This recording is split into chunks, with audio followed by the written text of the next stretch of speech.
Bonjour et bienvenue à votre édition dominicale de cette semaine dans Dautré, édition du 10 août 2025.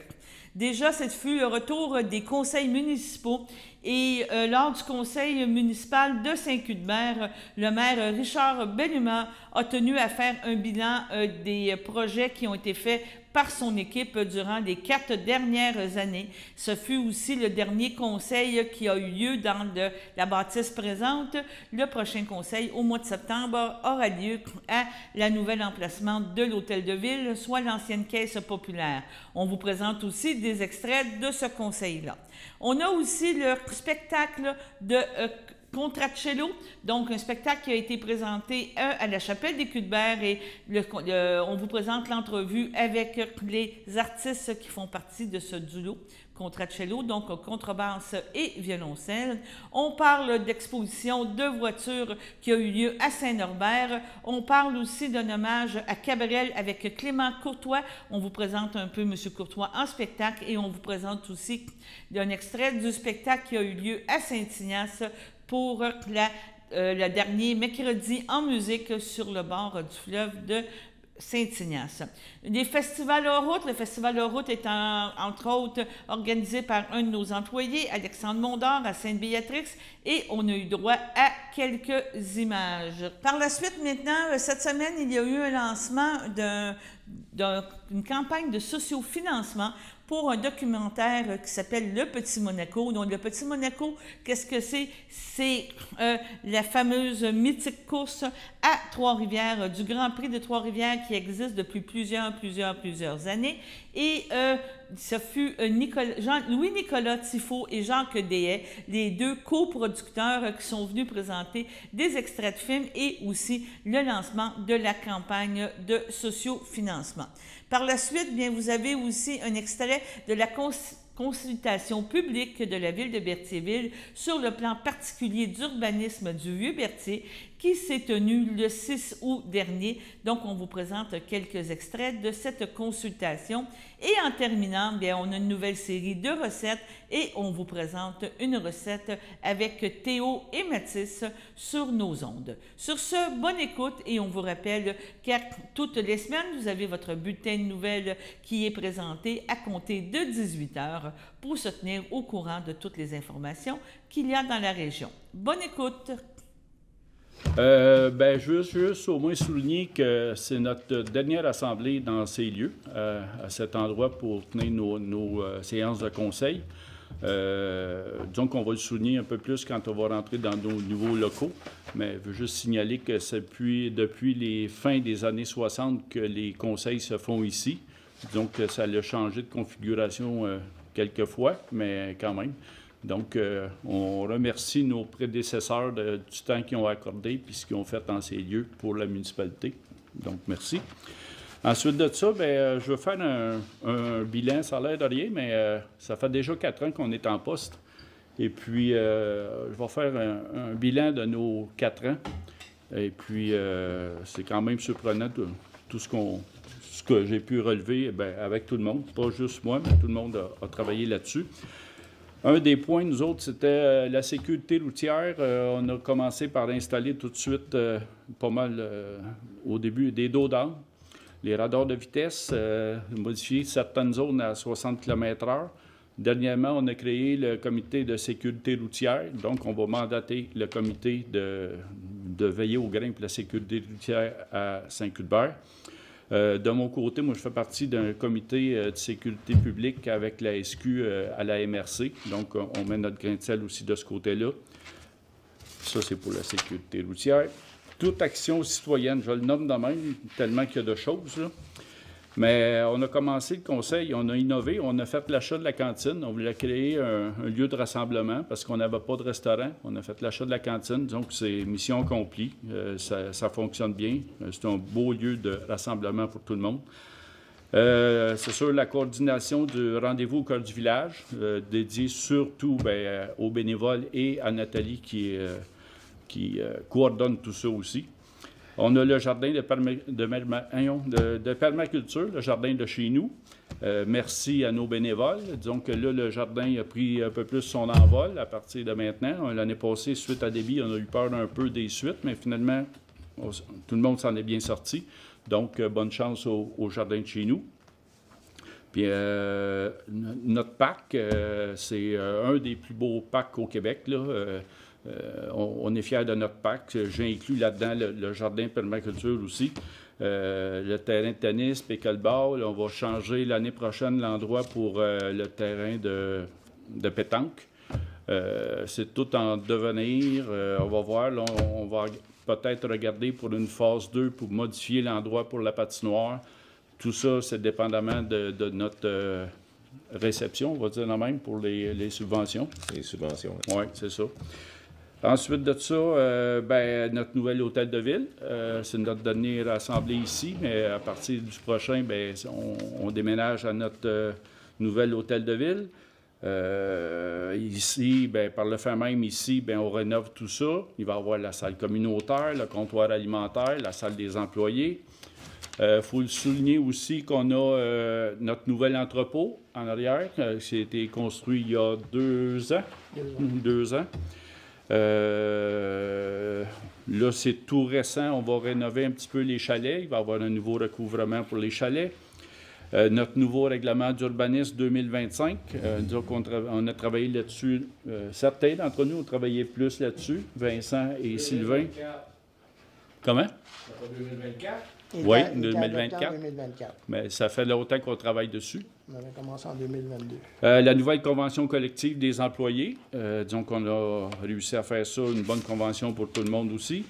La réfection des chemins forestiers, c'est en début de mandat. On a démontré qu'on voulait tel budget aux citoyens concernés. On a respecté notre budget. Tout le monde, à ma connaissance, la très, très grande majorité sont contents des travaux qui ont été faits. L'année passée, au mois d'août, on a eu un ouragan débit.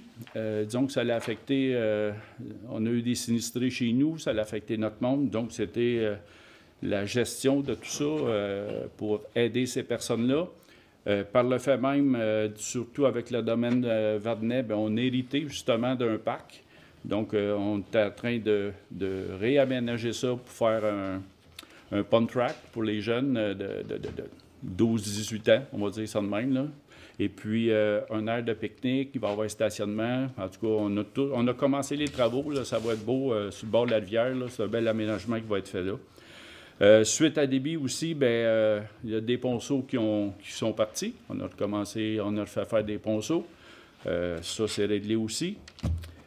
Notre contribution à des projets immobiliers, on a peut-être un qui va voir le jour, on va voir. On attend un suivi de notre promoteur pour ce projet-là. Puis il va peut-être en avoir d'autres en cours de route qui s'en viennent. On va voir les suites pour ça aussi. On a eu une élection partielle suite au décès de notre conseillère Louise Jacques. Salut Louise.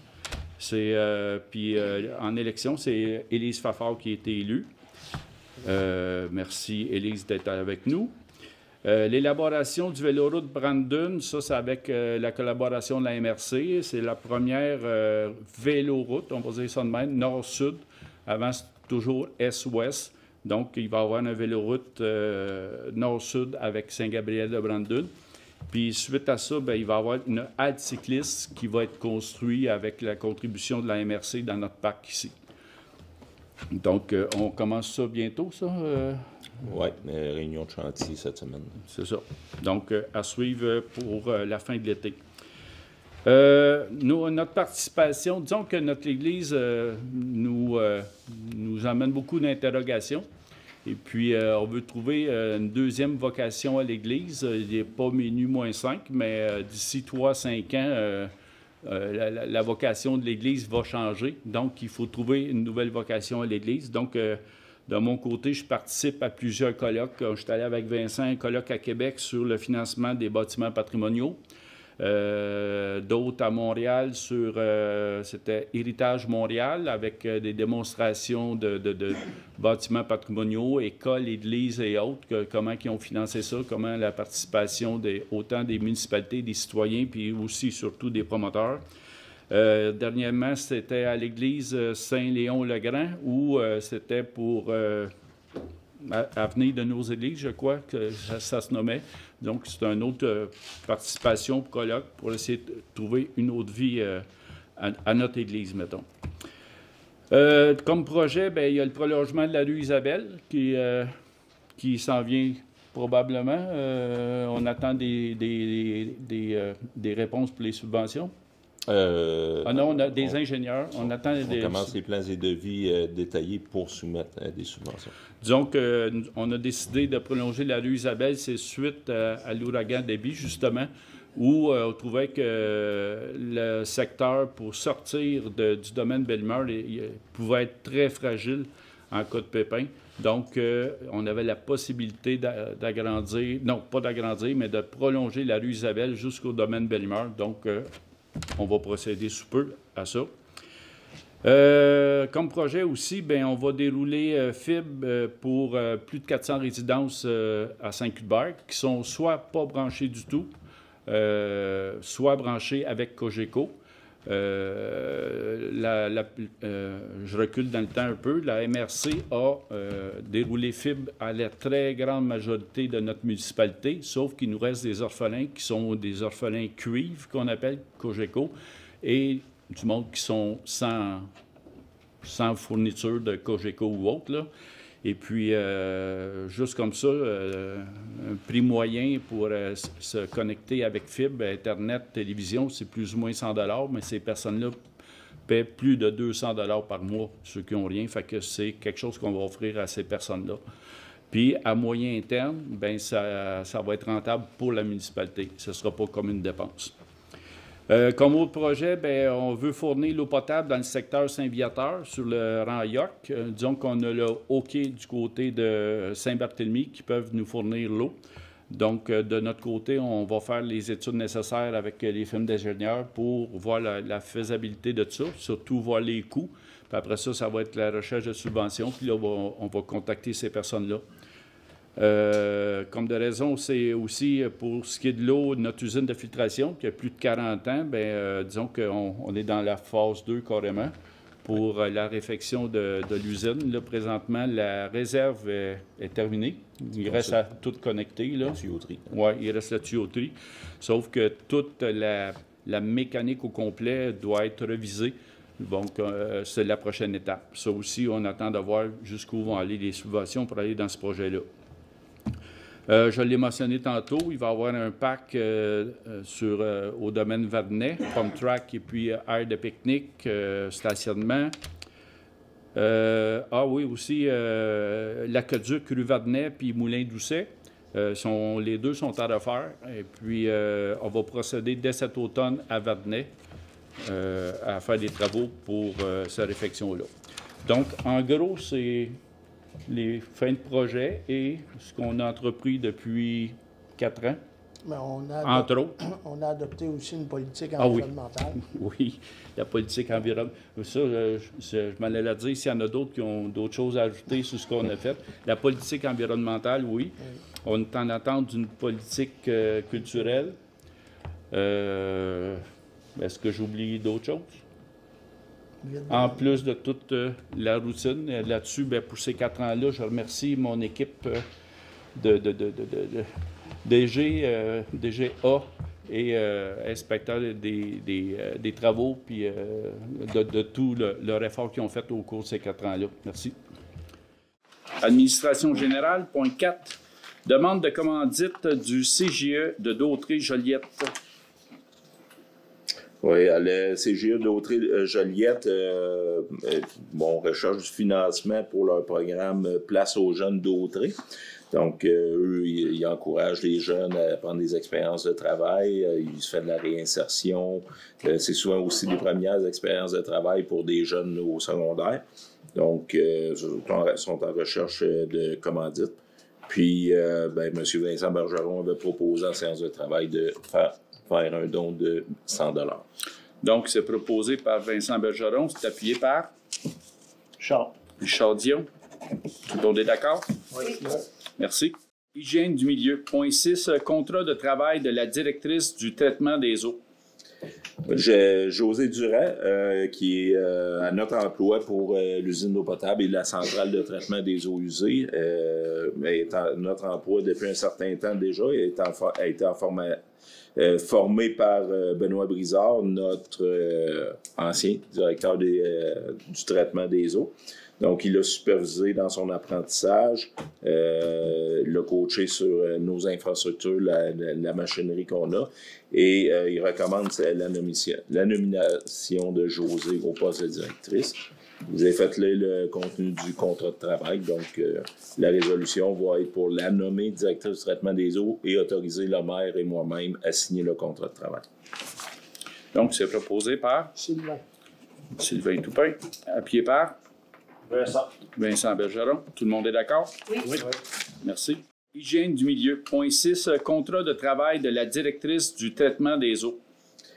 José Durand, qui est à notre emploi pour l'usine d'eau potable et la centrale de traitement des eaux usées, est à notre emploi depuis un certain temps déjà. Il a été formé par Benoît Brizard, notre ancien directeur du traitement des eaux. Donc, il a supervisé dans son apprentissage, l'a coaché sur nos infrastructures, la machinerie qu'on a, et il recommande la nomination de José au poste de directrice. Vous avez fait là le contenu du contrat de travail, donc la résolution va être pour la nommer directrice du traitement des eaux et autoriser le maire et moi-même à signer le contrat de travail. Donc, c'est proposé par Sylvain Toupin, appuyé par Vincent Bergeron. Tout le monde est d'accord? Oui. Merci.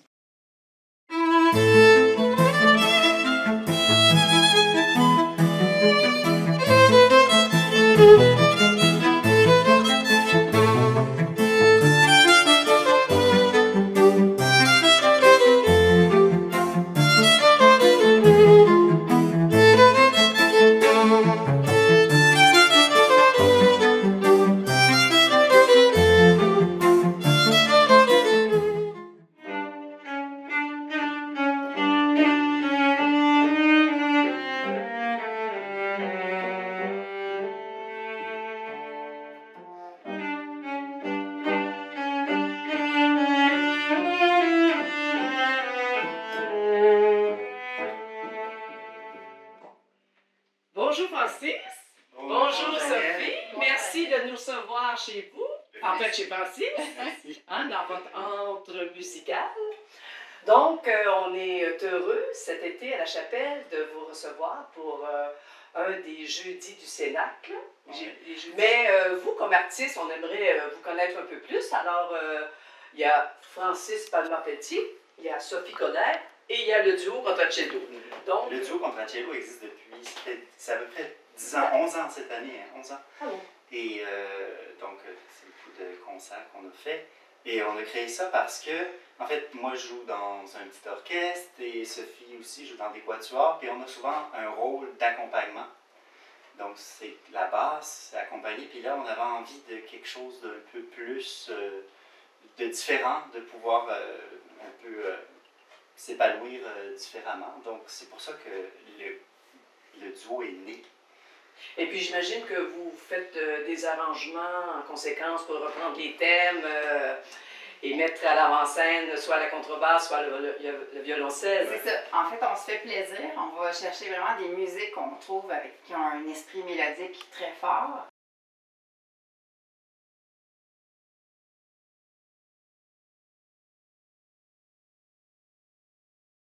Quand on fait notre recherche de répertoire, on recherche vraiment des pièces qui sont chantantes, qui, même dans un aspect minimaliste, vont vraiment bien servir nos instruments. Puis ça nous permet d'explorer vraiment tout le côté lyrique, en fait, de la contrebasse et du violoncelle. Puis avec donc une formation minimaliste comme ça, on peut vraiment aller chercher là, les mélodies les plus savoureuses.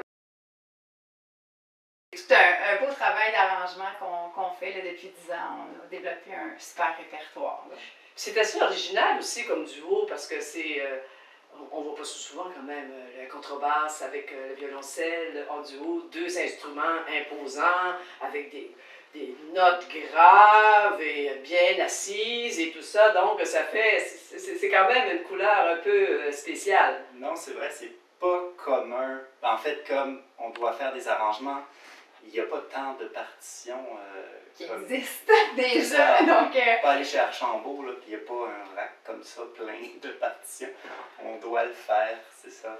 Mais c'est vrai que c'est un beau mariage d'instruments parce que jamais on n'est jamais en compétition, dans le sens où Sophie, elle va tout le temps être au-dessus au niveau mélodique. Moi, je vais tout le temps être en accompagnement.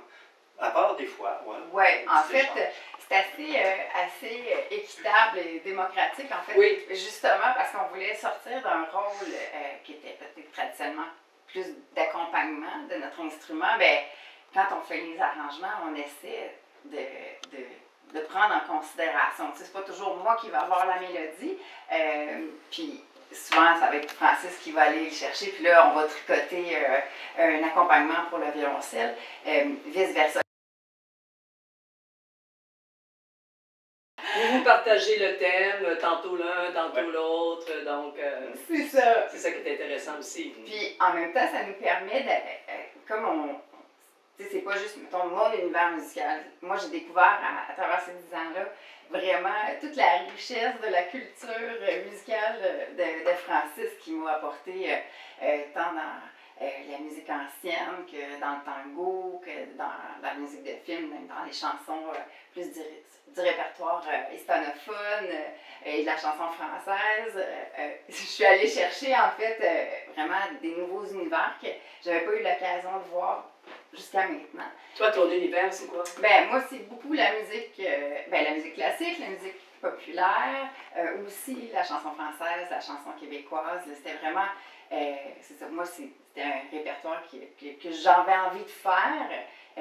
Souvent, j'accompagne des artistes, donc j'ai eu la chance dans mon parcours musical d'accompagner ces artistes-là. Mais des fois, on a envie, on revient chez nous, puis là, on chantonne des choses, puis on dit « Ah, c'est donc une belle chanson! » Puis là, c'est ça. Là, on la joue au violoncelle, puis là, on imagine un petit accompagnement en toute simplicité. Puis en fait, c'est ça, avec Contracello, c'est qu'on fait ce travail-là de créativité, puis ensuite on le partage. Donc, c'est ça qui est le fun aussi, parce qu'à chaque fois, à chaque répétition, on arrive à « Ah, ben là, j'ai une idée! » Puis là, on commence à travailler là-dessus. Des fois,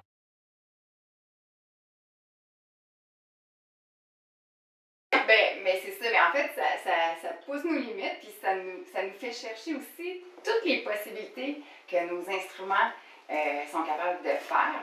Puis c'est ça qui est le fun dans le cadre de nos concerts, parce que c'est généralement un peu plus intimiste, hein? Donc on est vraiment à proximité des gens, donc souvent les commentaires qu'on a, c'est « Ah, c'est le fun, j'avais jamais entendu le violoncelle comme ça, aussi défini, d'aussi près, même chose pour la contrebasse. » Souvent, on est comme dans une section, on est dans un son fondu, ou sinon on est avec un piano, tout ça, mais l'espèce de proximité, en fait, et d'intimité des arrangements, bien, ça permet de communiquer un peu plus le caractère, les différents caractères de chaque instrument. Donc, ça, je pense que c'est quelque chose qui est vraiment apprécié par les gens qui viennent voir le concert.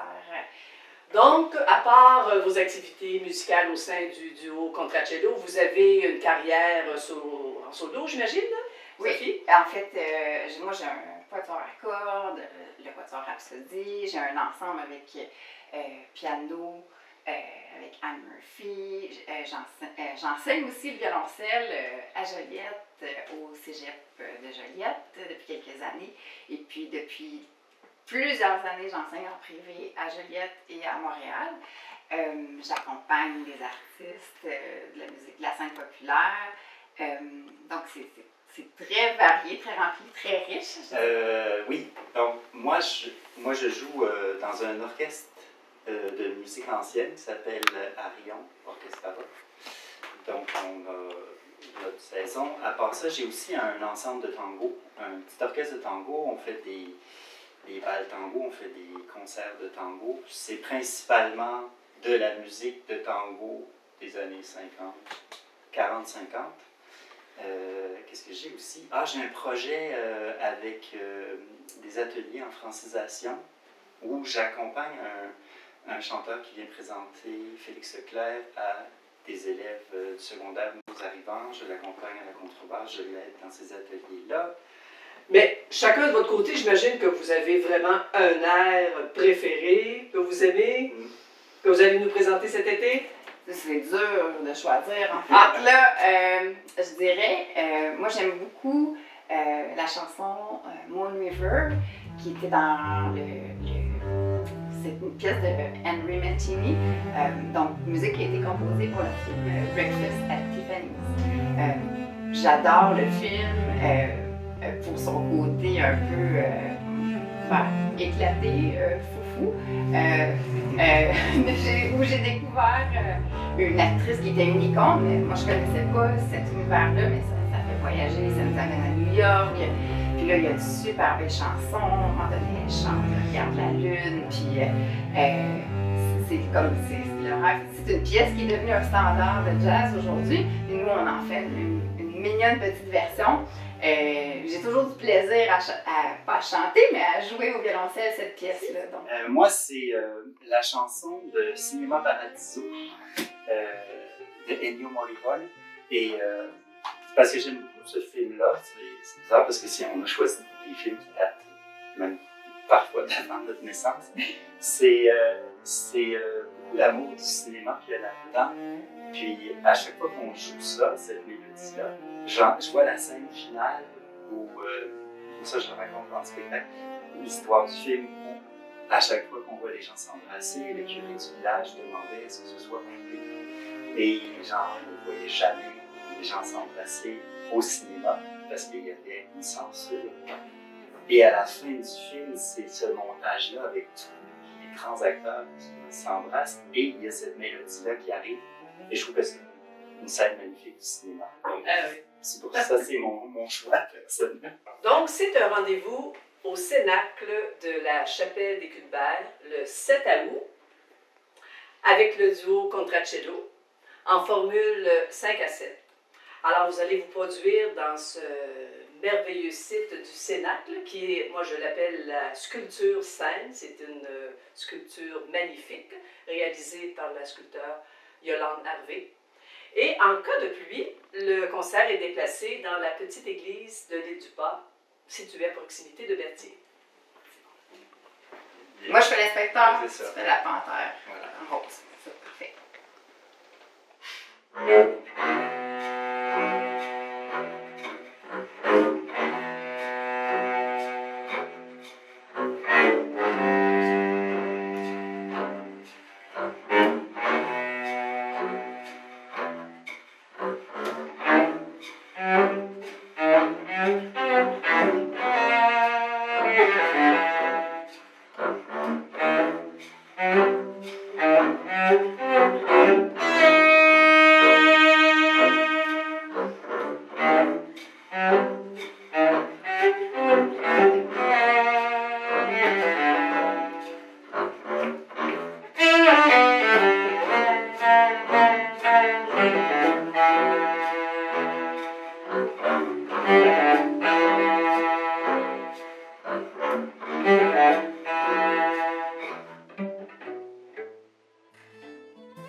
t'aimerai.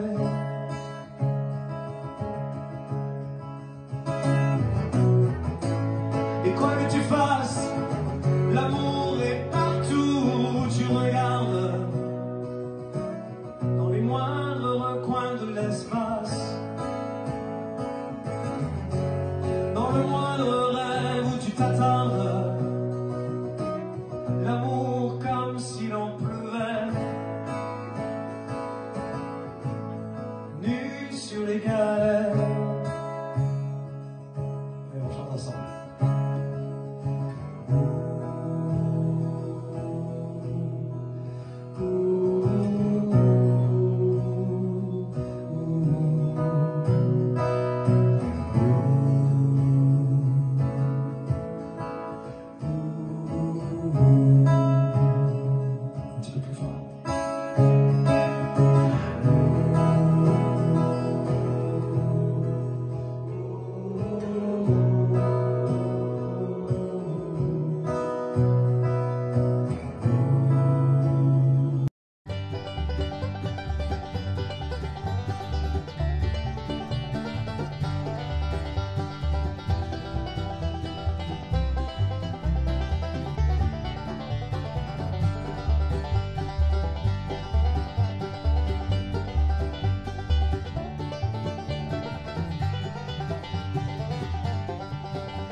Bonjour à tous, merci d'être présents pour cette conférence de presse.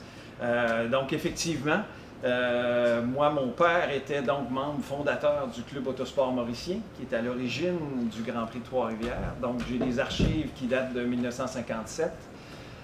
Mon père a accompagné ses amis lors du Grand Prix jusqu'à peu près dans les années 80. Donc on parle d'à peu près 3 000 à 4 000 photos que je possède. Et mon père était aussi ami avec Gilles, son optométriste. Donc il y a énormément de sang d'automobile, de course automobile dans mes veines. Ça vieillissait avec moi, puis il y avait l'intention de dire, avec tout ce qui se fait au Grand Prix, avec les gens impliqués, Dominique qui est là maintenant, qui tire la barre du Grand Prix depuis plusieurs années, qui fait un très bon spectacle. Donc je pense que c'est important d'arriver à un témoignage. Donc à travers les dernières années, avec Jacques Deshaies, partenaire initial avec moi sur le projet, donc on a décidé de tranquillement travailler l'histoire, aller faire des recherches, chercher des témoignages. Il y a Freddie Hunt, le fils de James Hunt, qui était venu en 2022, qu'on voit dans certaines images derrière nous. Donc on a fait venir Freddie, qui a découvert l'histoire derrière la rencontre de Gilles et de son père. Donc ça va faire partie du projet également. Donc il reste toujours une portion. C'est difficile de faire un film aujourd'hui. Surtout en tant que producteur indépendant, c'est une grande tâche.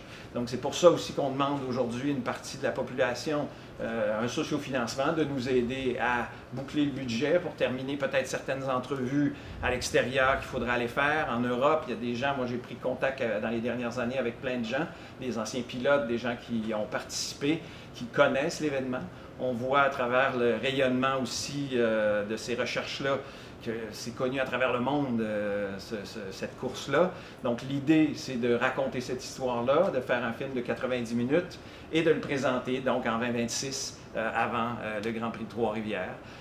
Donc on est dans le dernier blitz. Et puis, en tant que producteur indépendant avec Jacques, on essaie de ficeler les derniers éléments. Et puis, au grand plaisir de se revoir l'année prochaine, en 2026, et de présenter ça à la salle Anaïs Rousseau durant la semaine avant le Grand Prix de Trois-Rivières. Donc, c'est un long projet, et puis je pense qu'on est capable d'arriver à quelque chose de fantastique. Il y a des histoires découvertes à travers tout ça qui sont fantastiques. Pas juste des voitures de course, il y a énormément d'humains, de gens qui sont impliqués, qui ont été impliqués. Je pense qu'un peu comme je le disais en début de présentation, il y a quelque chose qui nous trame dans les veines, je pense, quand on tombe amoureux de cet événement-là. Et puis ça perdure et ça perdure. J'ai le même âge que le Grand Prix, donc 55 ans. Et puis je pense que ça vaut la peine de faire un beau documentaire et puis une belle histoire sur le Grand Prix de Trois-Rivières. Donc c'est pour ça qu'on demande l'appui de la population. Donc aujourd'hui, sur le site Kickstarter, la plateforme de sous-financement, on a lancé la campagne pour atteindre notre objectif pour finaliser les dernières entrevues, les transferts d'archives, la production finale du documentaire qu'on veut faire dans 2 langues, donc en anglais et en français, pour le présenter à la majorité de la population canadienne. Et puis, donc sur Kickstarter, le choix a été fait de cette plateforme-là justement parce que on a démarré aussi un channel YouTube. Après la venue de Freddie, on a mis ça sur YouTube, puis on a réalisé que l'attrait est international. Donc, c'est pour ça qu'on a choisi une plateforme de socio-financement qui nous permet aussi un rayonnement international. On voyait à travers les statistiques qu'on a des gens du Japon, de la France, de l'Angleterre, de partout à travers le monde qui s'intéressent à l'histoire du Grand Prix. Donc, pour nous, un grand plaisir de réunir tout ça, puis de ficeler un bon film, et puis documentaire, et puis de faire perdurer l'histoire de cet événement unique en Amérique. Donc, merci d'être présent. On se complète. Une belle année pour nous autres. Exact. Jacques est là depuis le départ. Grande croyance au projet. Un acteur important aussi dans le Grand Prix. Différentes années en tant que promoteur, en tant que développeur, il a fait venir Freddie, qui était extraordinaire, une très belle rencontre. Freddie est encore très heureux d'avoir vécu ça en 2022 puis d'avoir découvert Trois-Rivières et puis toute l'histoire. Je te laisse un peu la parole, Jacques. Merci, mon cher. Bien, écoutez, moi, je suis tombé dedans quand j'étais petit. Mon père, je me souviendrai toujours, j'étais à la maison, puis « Hey, papa, tu savais-tu ça? Il va y avoir un Grand Prix à Trois-Rivières, il va y avoir des courses, puis... oui, j'ai acheté 2 billets, là, puis je vais t'amener, là. Il dit, ta mère ne veut pas venir, ta soeur non plus. Il dit, on va aller au Grand Prix. Hey, je n'ai pas besoin de vous dire. Dans ce temps-là, ça se courait sur 3 jours, Serge, ça se courait sur 3 jours en 67, hein? Dans l'autre sens, cependant. Oui, alors, la première année. Oui. Alors, on avait nos billets pour aller au Grand Prix. Mon père avait fricoté pour que je voyais au moins des places dans le coin. C'était pas le coin 1. Le coin 1 aujourd'hui. Mais dans ce temps-là, c'était le dernier virage. Et puis, on était à côté, c'est la clôture à neige. Moi, je me souviendrai toujours. Ma mère avait sacré quand je suis revenu à la maison parce que j'étais bariolé comme la clôture. Puis, à la fin des courses, le dimanche, la clôture était arrangée de même. Fait qu'on était quasiment couchés pour regarder les courses. C'était très sécuritaire. Ça coûte, là. On avait une botte de foin aux 100 pieds. Tout était beau. Il n'y a pas de problème. Mais je suis vraiment tombé dedans quand j'étais petit. Puis, cette journée-là, je suis vraiment tombé en amour avec le Grand Prix. Et ma mère avait dit à mon père, il dit, tu te rends-tu compte de ce que tu viens de faire là? Parce qu'elle dit, lui, là, il n'arrêtera pas. Là. Et c'est vrai que je n'ai jamais arrêté non plus. J'ai fait à peu près tous les postes au Grand Prix. Et quand Louis-Philippe, pas Louis-Philippe, mais quand Louis-Nicolas m'a parlé de son projet, il dit, je veux faire un film, je veux faire un documentaire sur le Grand Prix. J'ai pas mal de stock, etc. Et je dis, moi, là, j'ai dit, il faut le faire. Il y a eu des moments de découragement, puis je le comprends parce que c'était pas facile. Il y a des gens qui voulaient embarquer, ils ont dit on va te donner un coup de main, mais tu sais, ça a duré le temps des roses. J'ai dit non, je dis on va le faire. Je te dis qu'on va le faire, puis on va le faire. Puis on est déjà pas mal avancé. Puis merci à Dominique du Grand Prix Trois-Rivières qui est toujours un bon helper pour nous autres, c'est super le fun. Puis moi je suis content d'embarquer là-dedans. Puis c'est sûr que l'année prochaine, vous allez avoir une super de belle production. Et cet élément-là, comme Louis-Nicolas a dit, c'est tellement important pour le devoir de mémoire du Grand Prix, parce que moi, j'ai voyagé une partie de ma vie beaucoup à cause de mon métier de journaliste automobile. J'ai été invité un peu partout. Et tellement de fois, je suis tombé sur des personnes que je ne connaissais pas, qui travaillaient pour un constructeur ou un autre constructeur. Puis ils me demandaient, vous venez de quel endroit? Je dis, moi, je viens de Trois-Rivières. Ah, le Grand Prix! Puis ça, c'est en Europe. Monter à bord d'une voiture, la Mustang Mach-E, en Californie, lors du lancement de la voiture. Ils nous ont fait essayer la voiture complètement déguisée et on ne pouvait pas la conduire. Alors, je m'assois en avant. J'ai un journaliste de Toronto assis en arrière. Et il y a le pilote qui est là, celui qui conduit l'auto. Et puis, il commence par se présenter. Puis là, il nous regarde. Puis il dit, vous venez de quel endroit? Je dis, moi, je viens de Toronto. Puis vous, Trois-Rivières. Hey, j'ai couru là, moi. Vous avez couru là? Il dit, oui, j'ai couru en Formule Atlantique, moi, à Trois-Rivières. Un Japonais. Je ne me souviens pas de son nom, malheureusement. Mais quand même, c'était étonnant. Enfin, il n'y a pas un voyage que je n'ai pas fait où il ne savait pas que Trois-Rivières, c'était identifié au Grand Prix, tout le temps, tout le temps. Fait, comme carte de visite, c'est absolument exceptionnel. Là. Je ne pense pas qu'on ait eu des événements qui ont eu un apport de cette envergure-là. La dame qui est assise là, elle a rencontré son mari au Grand Prix de Trois-Rivières, qui courait en Formule 1600 en 1974. Elle a quitté, vous êtes allé en Europe, je pense, c'est ça? Non? Aux États-Unis. Aux États-Unis. Elle est revenue 48 ans plus tard. Pourquoi? Parce qu'en fin de semaine, elle va être encore au Grand Prix. C'est vous dire comment ça a eu de l'impact dans la vie de beaucoup de monde aussi. Là. On s'entend, c'est pas tout. On n'était pas. Moi, j'étais maniaque, là, mais c'était pas tout du monde maniaque de course, mais le Grand Prix, ça a marqué la vie de beaucoup de monde. C'est ça qui est important. Alors, campagne de sociofinancement qui est partie. Comme je vous dis, on a un bon bout de chemin de fait, mais là, on a besoin de l'appui de beaucoup de monde pour nous aider. Puis, n'oubliez pas, là, quand on vous dit, quand on vous demande des sous, il y a un cadeau qui vient en contrepartie de ça. Alors, on vous invite à aller, prenez un carton, prenez ça, le barcode, le code QR, pesez là-dessus, puis là, vous avez toutes les... Puis d'ailleurs, dans le communiqué de presse aussi, vous avez une partie des choses qu'on va offrir aux gens qui vont décider de nous donner un coup de main pour arriver au produit final l'année prochaine, exactement, dans la semaine du Grand Prix. C'est ça, exactement. Sur la plateforme, vous avez du billet virtuel, donc à 20 $ pour avoir accès à la présentation en 2026 du film. Il y a la première à la salle Anaïs Rousseau, donc il y a ça, puis il y a plein de tranches. Il y a aussi de l'accompagnement au non générique. Il y a le forfait qu'on ne dévoile pas pour le moment, mais une expérience Grand Prix de Trois-Rivières qui peut être intéressant pour l'année prochaine avec un tour de piste, voiture de course et pilote renommé. Donc, il y a plein de choses qui sont là. Ça nous permet justement de donner le dernier travail qui reste dans cette production-là. Et puis, je pense qu'on va rayonner avec ça. Puis, comme tu disais, Jacques, moi, à faire les recherches, à parler, les gens, il y a des gens qui maintenant m'écrivent, des propriétaires de voitures qui ont déjà couru à Trois-Rivières parce qu'à travers le temps, je deviens un peu la référence. Ils me demandent si j'ai des archives, des images. Donc, il y a plein de choses. Les gens ont une grande reconnaissance. Le plus bel exemple, souvenez-vous de la Porsche Spur de Jacques Bienvenu. Vous vous souvenez, la pétrolière dans le temps, Spur? Bien, il a trouvé l'auto. Le propriétaire m'a communiqué avec moi, donc des choses comme ça. Fait il y a une partie aussi de ces choses-là. On voit, oui, c'est ça, sur la table, il y a aussi une archive qui est une photo que mon père avait faite de Vittorio Brambilla, que M. Brambilla avait signé l'année suivante, en 1976. Donc, elle est disponible sur la plateforme de sociofinancement. C'est un des contreparties, comme disait Jacques, qui est disponible pour nous aider à ficeler le budget pour terminer ça, pour une belle présentation en salle de spectacle 2026.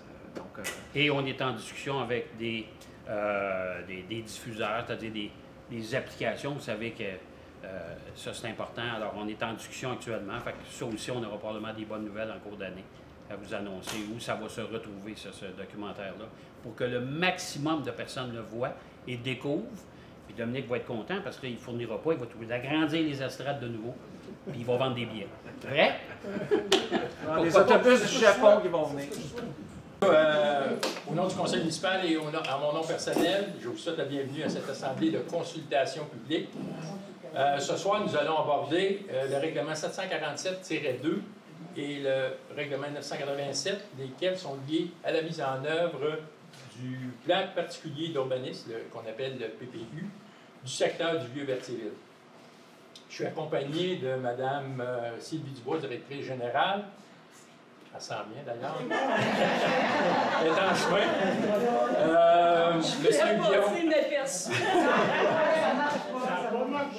Monsieur Guillaume Dumouchel, directeur de l'urbanisme et de l'environnement pour la ville, ainsi que des représentants de la firme de l'atelier urbain qui ont collaboré à l'élaboration des projets.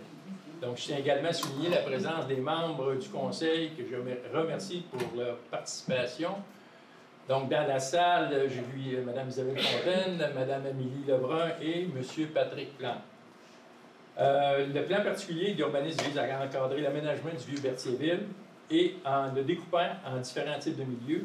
Donc, ces milieux détermineront notamment les usages autorisés, la densité d'occupation, le mode d'implantation des bâtiments, ainsi que le nombre d'étages permis. Donc, sans plus tarder, je cède la parole aux représentants de l'atelier urbain qui vous présenteront en détail le projet de règlement. Bonjour tout le monde. Donc, exactement, on est de la firme L'Atelier Urbain. On va vous présenter ce soir, c'est quand même un gros mandat de faire un PPU.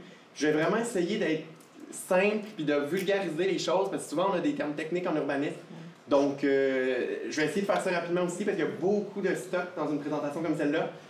Donc, on en a pour à peu près peut-être 1 heure de présentation. S'en suivra après une période de questions officielle. Donc, cette période de questions officielle, c'est celle prévue par la loi, comme on est dans un processus d'adoption. Toutes les questions qui seront posées ce soir pourront faire l'objet de modifications d'ici l'adoption des règlements. Suite à cette période de questions-là, il y aura une période d'échange, de discussion. Nous, l'équipe de l'Atelier urbain, avec Guillaume, puis les représentants de la ville, on va se mettre derrière. Là. Vous avez vu, il y a des affiches. On pourra discuter si vous avez des questions précises. Qu'est-ce qui va s'appliquer chez moi exactement? Qu'est-ce que mon voisin peut faire? On pourra répondre à ces questions-là. Dans les dernières années, il y a eu des consultations citoyennes, il y a eu des groupes ciblés qui ont été rencontrés.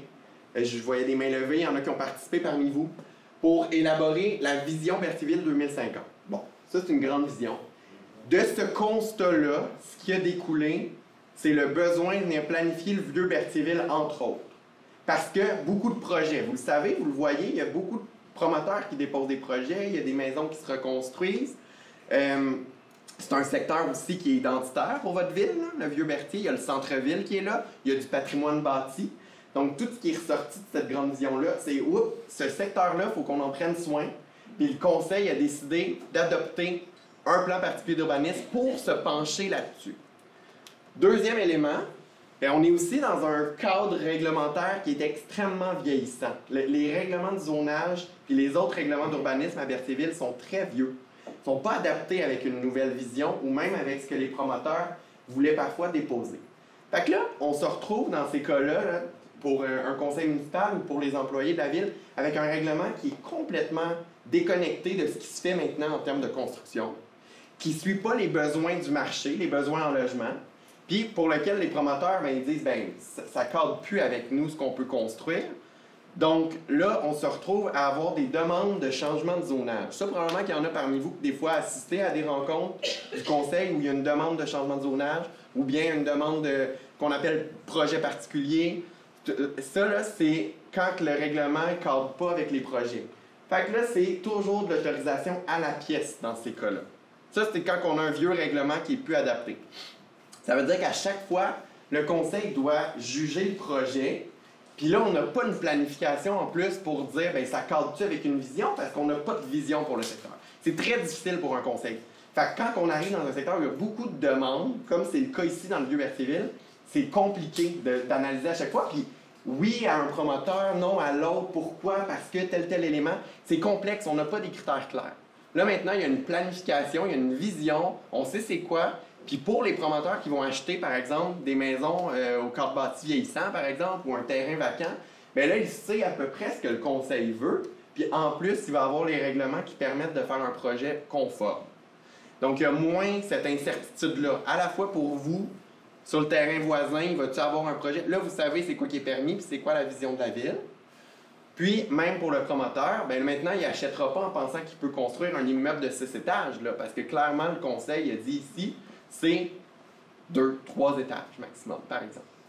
Fait que vous comprenez un peu là, le contexte de la réglementation. Fait que c'était nécessaire d'adopter cette nouvelle réglementation-là. Ça va faciliter beaucoup les choses. Le territoire couvert, vous avez des cartes derrière, vous pourrez voir. Essentiellement, on est vraiment dans le vieux secteur. Là. On prend vraiment ce qu'on appelle le vieux Berthierville. Donc, il y a le centre-ville, puis il y a aussi vraiment tout le long de la rue de Frontenac. Puis ça remonte dans les quartiers le long de Bienville, le long de Gilles-Villeneuve. On ne dépasse pas la rue Notre-Dame, exact.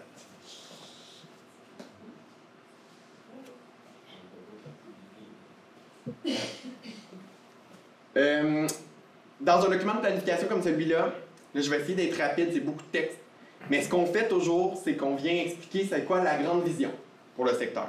Ce qu'il faut retenir pour le vieux Berthierville, là, il y a des mots-clés. On parle vraiment pour 2040, là, on veut un vieux Berthierville qui va devenir le cœur de la ville, vivant, attractif. Fait qu'il y a cette idée-là, d'avoir vraiment un cœur de ville qui est vivant. De ne pas laisser aller la dévitalisation, mais d'avoir des commerces encore de proximité puis une vitalité.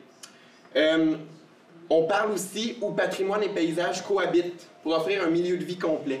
Donc là, toute la notion de patrimoine, de paysage qui est identitaire pour le secteur, c'est vraiment un souci que le Conseil nous a demandé donc, de porter attention. Quand il va y avoir des projets immobiliers, OK, il pourrait y avoir des projets de promoteurs, mais attention, on est vraiment dans un cadre bâti qui est propre à ce secteur-là. Là. Fait qu'il faut faire attention à la forme qui va se construire.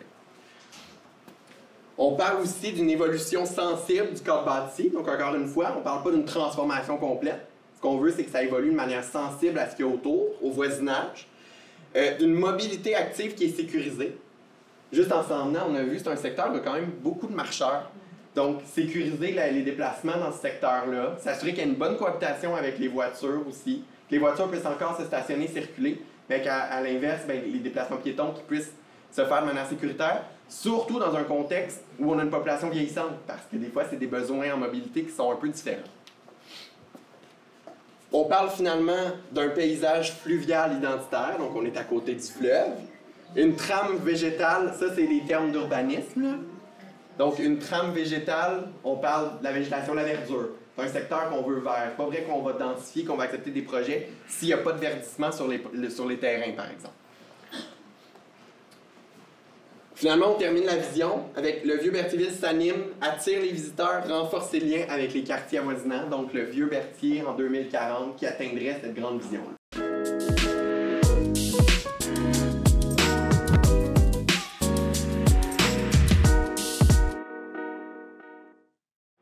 Bienvenue aux recettes de CTRB, ici Chef Richer. Aujourd'hui, je suis accompagné de Mathis. Bonjour Mathis. Bonjour. Qu'est-ce qu'on fait aujourd'hui?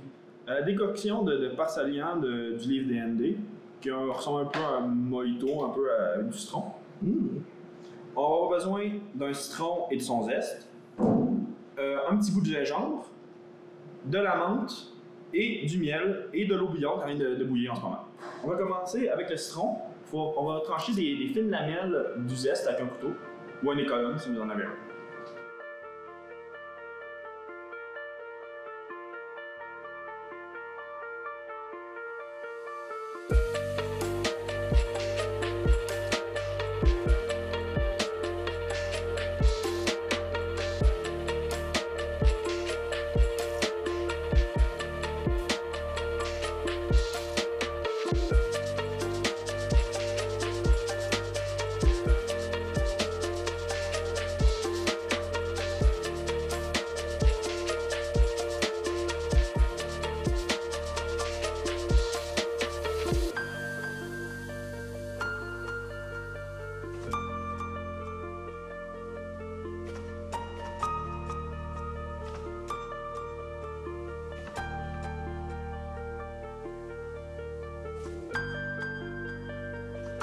Après avoir fait les lamelles de citron, on va prendre le petit morceau de gingembre, à peu près 8 cm environ, pour le mettre dans notre drink.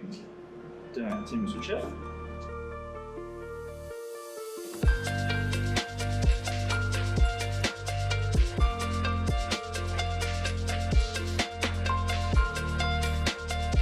Maintenant que nous avons notre morceau de gingembre qui fait environ 8 cm, on va l'éplucher.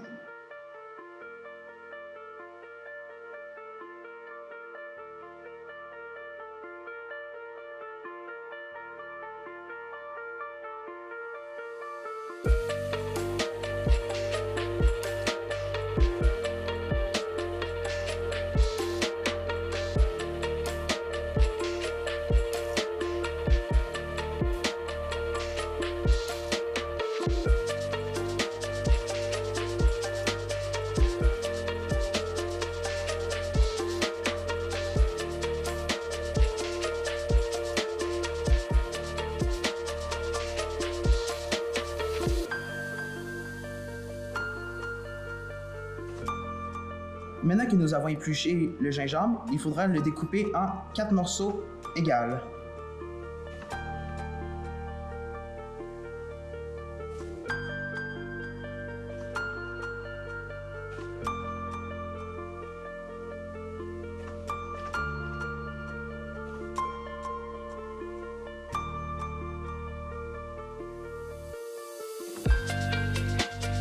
Maintenant qu'on a découpé nos morceaux de gingembre en 4 morceaux, il faudra les écraser. Je vais utiliser personnellement un verre, mais vous pouvez utiliser aussi le bord d'un couteau.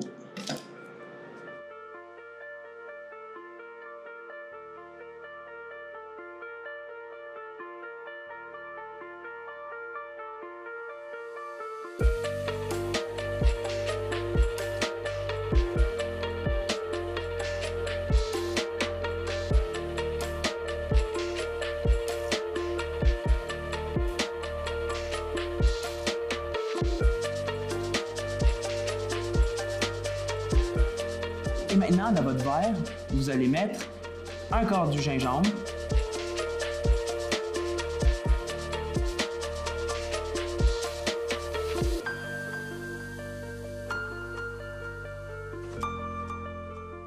un quart du zeste de citron,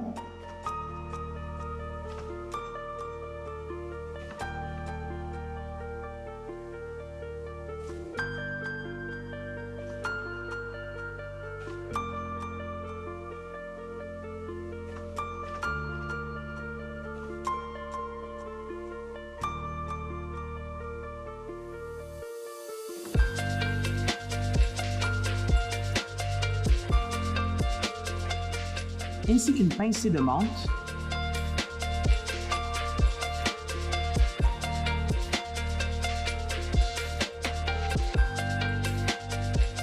et si vous voulez que votre boisson soit un peu plus sucrée, vous pouvez rajouter un petit peu de miel.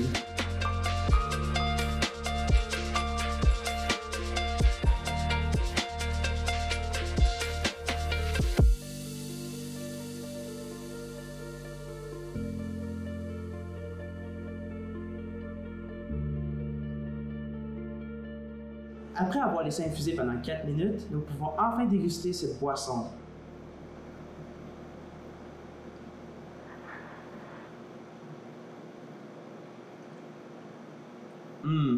Très bon. Donc, merci beaucoup pour cette belle semaine et nous serons de retour la semaine prochaine pour un autre 7 semaines dans Dautré, édition dominicale, et cette fois-ci, ce sera le 17 août 2025.